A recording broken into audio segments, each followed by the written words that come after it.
A wise professor, and that is loosely called the village idiot.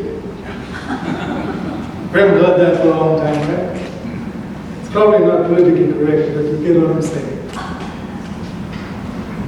Someone who's probably called more of a simpleton. We're sitting in the bar. When did you last hear a story like that? They were watching the Weather Channel as the region watched out for an impending tropical storm. It was announced, the Weather Channel, that there will be 10 inches of rain, wind blowing at 25 miles per hour, and chances of flash flooding. The professor stood up to analyze for the whole bar the data, looked at the radar, made calculations, and proceeded to tell fellow patrons what the report meant, differentiating between the European model and all the other models. You know what I'm talking about. The village simpleton, on the other hand, listened for a short while, then scurried out of the room and climbed to the highest level of the building. The wind picked up, the rain started falling, and it didn't take long for everyone in the bar to be washed away by the rising flood. They did warn about flash flood.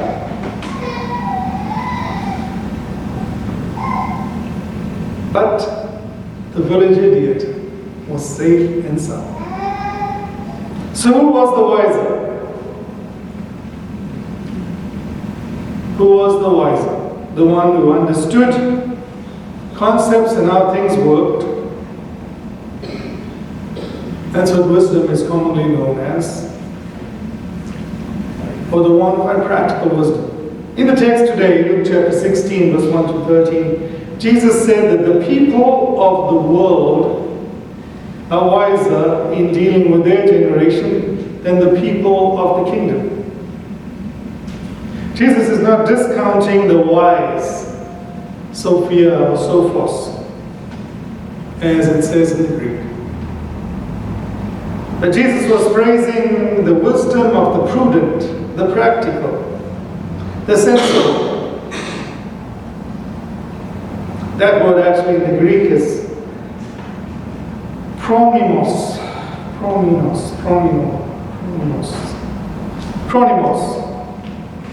I'll get it right eventually. Greek was not my biggest strength. Don't worry about understanding it. Just know that there's two different words for wisdom in English or in Greek. We just say wise. And so when you look at that, you think, is Jesus really saying that we should be shrewd? Shrewd is actually a different kind of wisdom. Wisdom that is practical, that gets things done, that is adaptive, that sees life as it is and is not consumed with stopping at just understanding how things work and what are trends and what data says.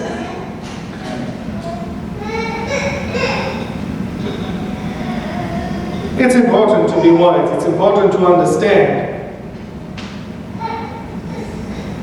the way things work. It's important to understand how each part of what we believe, each part of the world, each part of creation operates, right? Helps us to be wise in the way we use our resources so that we won't deplete it. It helps us to be wise in the way we deal with people and things so that we won't chase everyone away and that we won't become everyone's enemy. In the parable that Jesus just tells his disciples, he describes a manager who, when his master threatens to fire him because he misused the funds, goes out and cuts deals with his master's debtors. It's quite shrewd, right? He goes to one debtor and he says, how much do you owe? He says, well, I owe 900 gallons of olive oil. He says, oh, go and cut that, change your bill, defraud my master.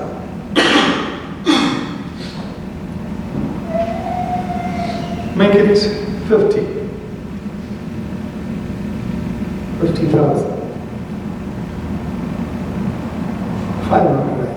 Whatever it is. And then he goes to another one and he says, you owe so much. Take off 20,000 containers of wheat. Now, I don't know about you, when I first started reading this, I thought this was going to get even worse. And then the master comes in and he commends the wisdom of this, I would call him crooked manager, right? But if you have to translate it today, he says, you are a very wise manager. You see, the manager was thinking about his future and how he would exist after being fired. And he said, well, if I curry favor with some of these debtors, then when I am fired or lose this job, I can go to their houses and be taken care of. I wouldn't have to be destitute.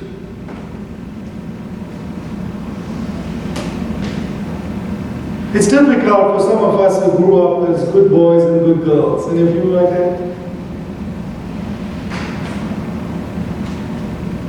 We would frown on that. I know I did years ago when I was innocent and naive. I thought there was a clear line that you didn't cross. And I thought I was very wise to be that way.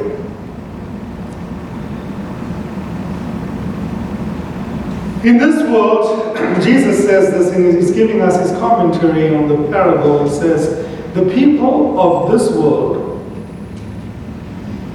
are wiser than the people of the kingdom.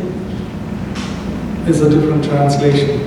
The people of darkness, if you have to put it that way, are wiser than the people of light. Put simply, he's saying all of those who are outside of our circle are wiser than you people who are part of my circle. What's going on? He's trying to teach them about practical wisdom. You heard the saying that some people say someone is so spiritually minded that they have no earthly good. For that,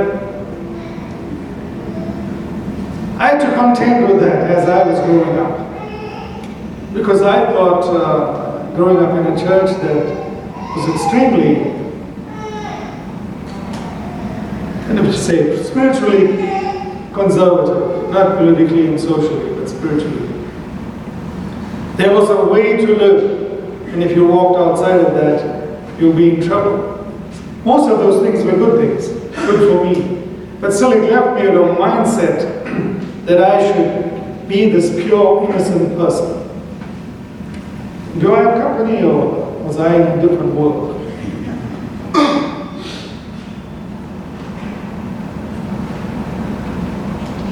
To be in this world and be wise, one has to know the rules of the game. The way society operates, right?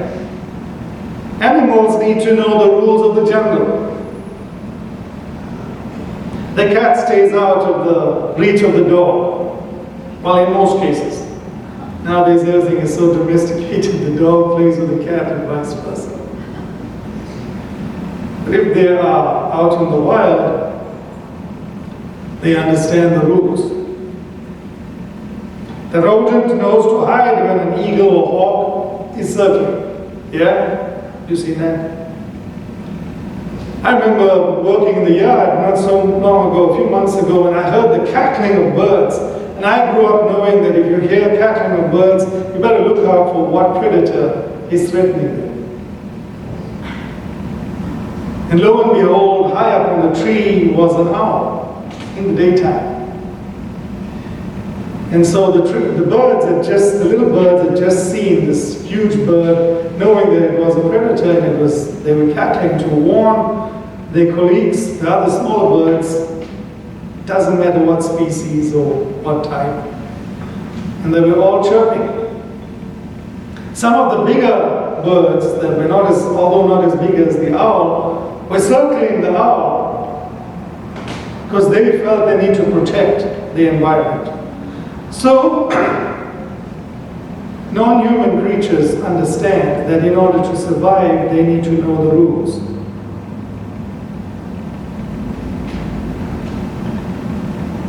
It was a sight to behold, magnificent. Just watching the interaction, let alone looking at this magnificent owl. My cell phone didn't do justice to that picture. I wish Sam was there. The church throughout history has learned to be adaptive and to understand the world. The text is, they understand how their generation operates. We together? They understand how their generation operates. And so they live adapting to the way their generation operates. This is from the parable.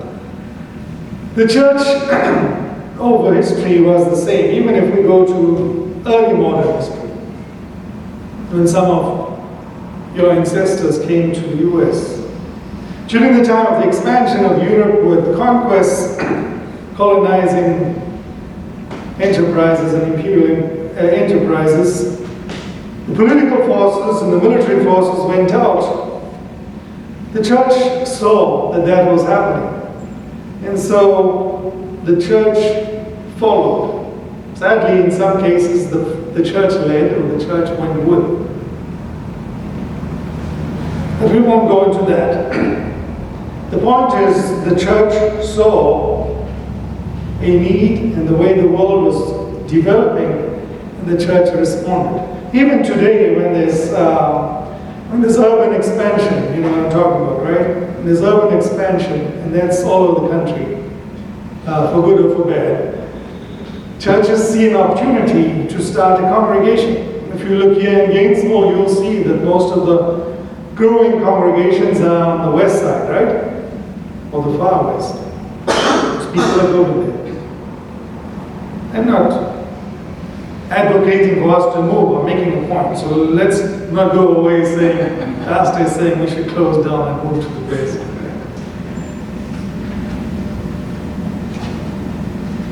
Our history as Lutherans in the US is a good example.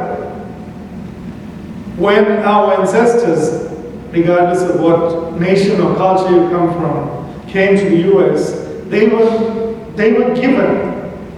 And we won't go into the whole thing about giving and how it was stealing. But that's a different story.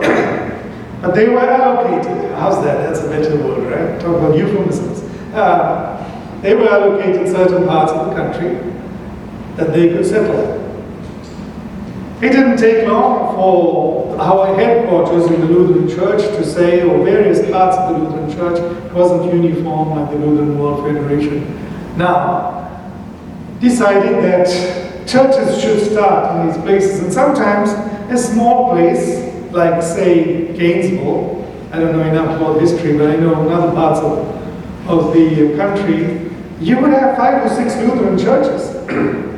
Because they knew that in that particular locale, there were German Lutherans, there were Swedish Lutherans, there were Polish Lutherans, there were Danish Lutherans, there were Norwegian Lutherans. I know many of you were waiting for me to mention that, right?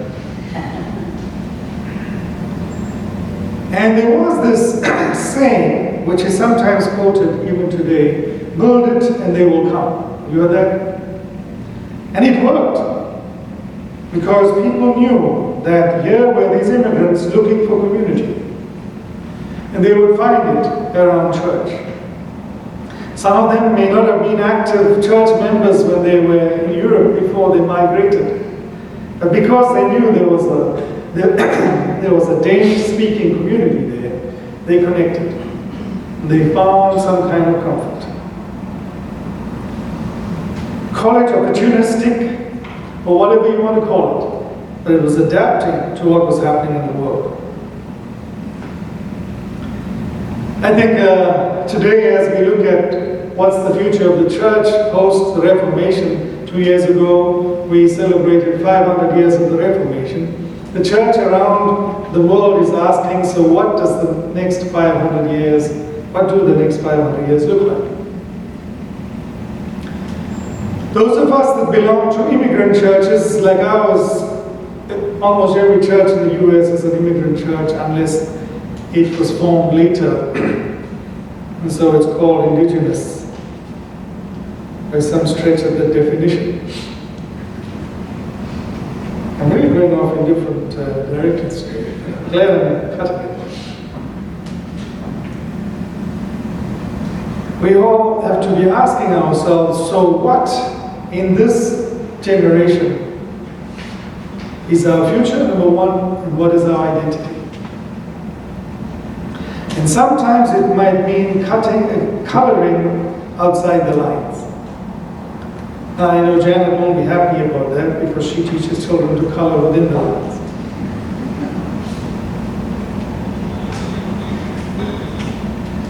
I was in a meeting. I'm going to switch from how we use wisdom in the church to how we use wisdom in the world, even as church. I was in a meeting in Northwest Indiana, Gary, Indiana to be specific, one of the armpits of the US, right? If you know Gary. I mean, I hope you know more than the fact that Michael Jackson was born there. That's one of those cities in the country that were affected by the collapse of the steel industry, right? It's one of the first, because it was thriving, and then it suddenly turned almost overnight. And there were various issues that we were, as the church, trying to tackle with the authorities. I won't go into all of the details. It was reported in various reporting sites. And this was 22 years ago. So, I don't know if we had Twitter, Facebook, and stuff like that. We went into this meeting tackling this issue of crime. And I was training the church leaders to do that. And as we went into the boardroom of one of these officials, actually it was the mayor, I instructed some of the clergy there, one of the clergy, to sit at the head of the table. Because we walked in to the meeting room earlier than the officials. Generally the officials, no slight on them, are always late for these meetings. And if you're trying to be as wise as serpents and harmless as doves, if you're trying to have this kind of wisdom that the master commends, you have to understand the rules of that game. We knew they were coming late, we knew that we had to be there early, and we knew that if we occupy the head of the table, it will destabilize them. Are we together? Yeah. It did. We won. The pastor asked, is this right for me to be disrespectful and sit at the head of the table? And that's where the man is. I didn't have time to teach at that moment, so I said, please just sit there. I'll explain later. Then when we debriefed, I explained why we won.